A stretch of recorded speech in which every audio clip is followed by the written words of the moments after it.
Is medical school worth it? As I sit here in my 9th month of studying for my very first board exam, USMLE Step 1, I think that now this is a good time to reassess and evaluate whether I'm doing the best thing. Yeah, because we really gonna have to talk about it because I don't know. I got some things to share.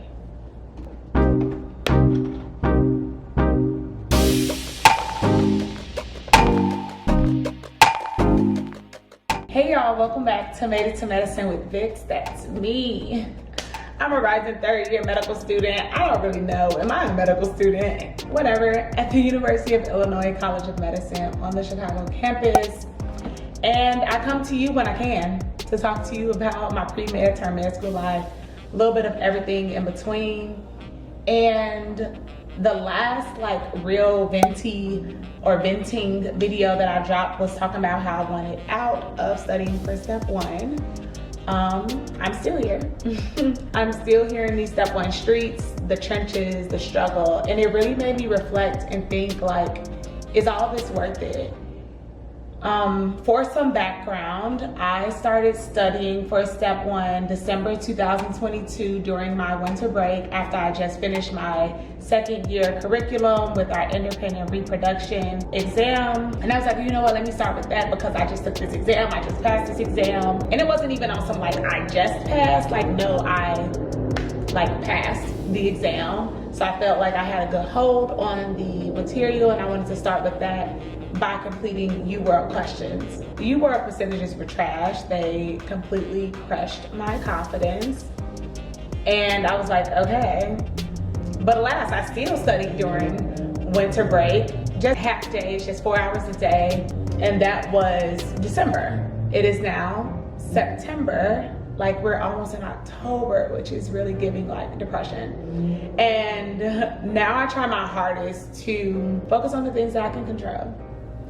I learned that I can't do this by myself, so I'm in a test prep class now. It's called the PASS program. It's with Dr. Francis. He's an alum of UICOM. And I have the on-demand, which is all the videos talking about every single topic that there is to know about Step 1, correlating or corresponding to the notes that he has. And what I like about his program thus far is that he builds the connections. In medical school, we learn a lot of things isolated. I might learn about amyloidosis and block 1, just learning okay, well this has to do with proteins and it's apple green bifringent. But then in block 6, I'll learn that Alzheimer's disease also has amyloidosis with the tau protein, but they don't really draw the connections for you. You have to make them. But in his program, he's like, your brain loves structure. Your brain loves organization. It likes to compartmentalize things and group them. So I'm gonna group them for you and we're gonna keep talking about it until it comes second nature for you. So I also do the morning questions, which has me get up every morning at 6 a.m. to be online for these live set of morning questions at 6:30 a.m. Central Standard Time. And it's on Zoom for me, but there are also people in Houston in person. I don't know how they do it, because if I was in person y'all, I would be a zombie because I'll have to get up even earlier walking from my bedroom to my desk. But I'm hoping that this is what's going to send me over the edge of closing the door forever on Step 1, but we'll talk about that later once I've successfully completed the program and successfully passed this exam. But from the moment I started medical school, people told me that I would have to sacrifice. And they tell you that it's hard, but nothing can prepare you for medical school other than being in medical school. When I tell you this is easily the hardest thing that I've ever had to do, and that's coming from a person who took the MCAT multiple times, and that being hard, and studying for the MCAT the last time during the pandemic when the world was virtually shut down. I wasn't seeing nobody, I ain't living with nobody. So I was having no human contact unless I was going to the grocery store, and that was only once a month because what is COVID? We don't know what this is, we don't know the long-term effects, blah, blah, blah, blah, blah. Granted, we still low-key, high-key, don't really know, kind of, but it's still a mystery. There's some clinical trials and studies going on about that because, yeah, but 2020 was such a different world for us. than 2023. And I thought that that was probably one of the hardest years of my life. My grandfather died that year, and I hadn't dealt with a close death in my family in years, probably since I was a kid. So, you know, like that kind of hit hard. I'm applying to medical school, or I had to retake the MK and then apply to medical school all in the same year. It was just like a lot of crazy dynamics. And at the beginning of every year, you always say, or I always say, this is gonna be my best year yet. Well, 2023 has been awful.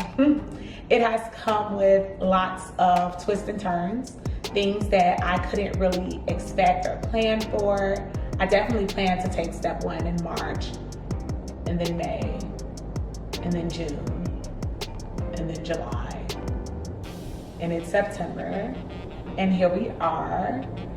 And I just didn't think it would be this hard, you know? Not the girl growing up on the south side of Chicago at around 10 years old saying that she wants to be a physician to give back to her hood because of cultural competency and, you know, race concordant visits, being able to like connect more with the patients and bettering patient outcomes and health outcomes, all these things. Like, not that girl. Like, fast forwarding years, decades later, being like, is this really what I thought? Is this really what I want? And I think that that question is valid. I think that it's normal. And I also think that it's necessary, because when you give up so much for so long, is it not healthy to wonder whether you're doing the right thing? I mean, I like to say that it is. I still have the same why. I still want to, you know, go back to the community, the neighborhood that raised me, to serve them. But now I believe that I need a little bit more joy. I need a little bit more happiness, because studying day in and day out, it gets quite mundane, it gets quite boring, and oftentimes I can forget my why. Even when I'm reading it on my mirror, sometimes I wonder, like, will this season ever end? Will this door ever close? Will I ever be able to officially end the preclinical years and step into the hospital, which they tell me like every day you're shown your why? Because it's the interacting with patients for me. It's working with people and talking to the family to comfort them and let them know that we're doing the best that we can, and just listening to their concerns. Because like a doctor the other day said that most of the time what she's doing as a gynecologist is stress management. That don't have anything to do with the female anatomy or reproductive system, but it's listening to people being empathetic. I miss that. I miss people. I miss working with people. I miss listening to their stories, listening to their journeys, and building connections, building a rapport with them. And the preclinical years can kind of make you think it's not worth it, because you have to go through so much to get to the best part, which people still say it's hard. I mean, I bet, because none of this has been easy at all. But it makes me wonder, like, what could have better prepared me for medicine? Would it have been, you know, being in private schools my whole life instead of just hitting private schools once I hit higher learning with college? Or, I don't know, would it have been coming from a family of physicians? Because knowledge is power, and the people who come from this background, they already know what to expect.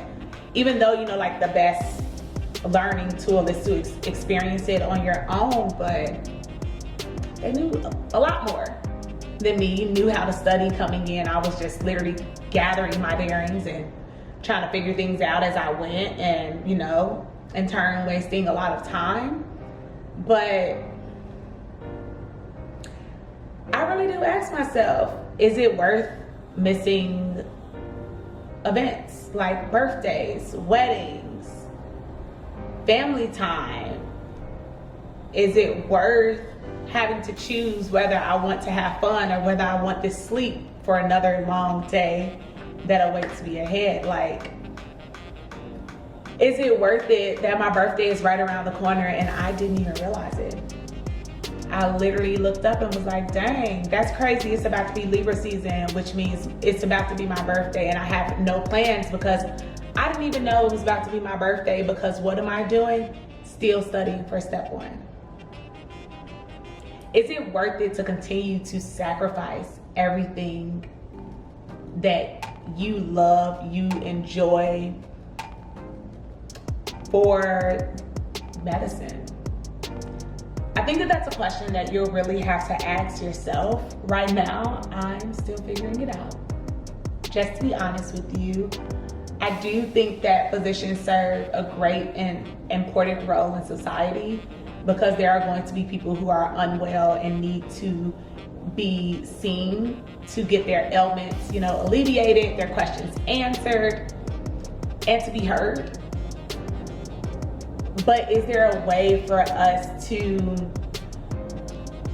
I don't know, make it a little bit easier, make it a little bit more doable, more feasible for the students who are on this long journey? Like, mentally, it's very taxing, it's draining, it's stressful. But then also, you don't know if you can really talk about those things, because people love to say, well, I did it so, and I didn't complain about it. But does that make it right? I'm not too sure. I don't really have answers. I just know that there are a lot of problems in the system, a lot of things that need to be fixed, a lot of support that needs to be offered, a lot of care that needs to be given. But I will say, it must be worth it enough for me to keep going, for me to still be on this journey. 2 years in, I'm still here. I haven't given up. I take days off. I may take a break, I may step away, but I haven't given up, because I still do think about the Black patients that one day I'm going to serve, the people that look like me, the people who grew up in situations and circumstances like me, the people who talk like me, the people who are going to relate to me being me. And how that right there would be enough, or just a little bit of something that would help to better their lives, to change their lives, to enhance their health. I am hoping that in the end, when I graduate, I can say it was all worth it. The long days, the long amount of time studying for step 1, like so long that I will never ever spend this time studying for, like this long of a time studying for anything again in my life. Like nothing ever. The days when I try a little bit harder to reach balance and to find balance and to love on me, to have hard cutoffs, to pour into me by exercising, reading a book, watching TV, talking to loved ones. I'm just hoping that in the end, I don't look back and say, I wish I did something else. That I can say that that dream that that 10-year-old girl, 10-year-old girl from the South Side of Chicago had, wow, it finally came into fruition, and I'm happy that I stuck it out. So is it worth it? Is it worth the sacrifice? That's up to you. I don't know. It's how far can you go and how much can you take? But for me, TBD. Catch y'all next week.